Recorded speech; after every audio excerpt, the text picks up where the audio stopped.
এই হাদিসটা আপনার মাকে বলবেন, আপনার বোনকে বলবেন, আপনার মেয়েকে বলবেন, আপনার স্ত্রীকে বলবেন।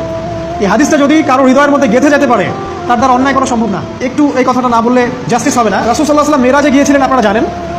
তিনি মেরাজের রাতে অনেক অলৌকিক জিনিস দেখেছেন, নবীদের সাথে সাক্ষাৎ করেছেন, ইভেন আল্লাহর সাথে কথা বলেছেন, আল্লাহর নূর দেখেছেন।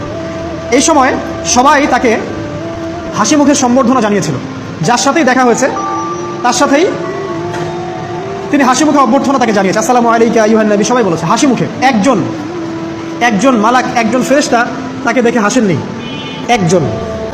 আপনারা কি জানেন? রাসূল সাল্লাল্লাহু আলাইহি ওয়াসাল্লাম অবাক হয়েছিলেন। তিনি বলেছিলেন যে, ইয়া জিবরিল, ওর চেহারাটা এত গম্ভীর কেন? সে আমাকে দেখে হাসছে না কেন? তার মুখে হাসি নেই কেন? জিবরিল আমিন বলেছেন যে না, মালিক, তার নাম মালিক, সূরা যুখরুফের মধ্যে আছে, তার নাম মালিক। যেদিন থেকে আল্লাহ জাহান্নাম সৃষ্টি করেছেন, সেদিন থেকে তাকে জাহান্নামের দায়িত্ব দিয়েছেন, অর্থাৎ জাহান্নামের হেড অফ ডিপার্টমেন্ট, ইনচার্জ। সেদিন থেকে তার মুখের হাসি উঠে গেছে। আমরা দোয়া করি আমরা যেন তার সাক্ষাৎ না পাই। তার কাছে পারমিশন নিয়ে রাসূল সাল্লাল্লাহু আলাইহি ওয়াসাল্লাম জাহান্নামে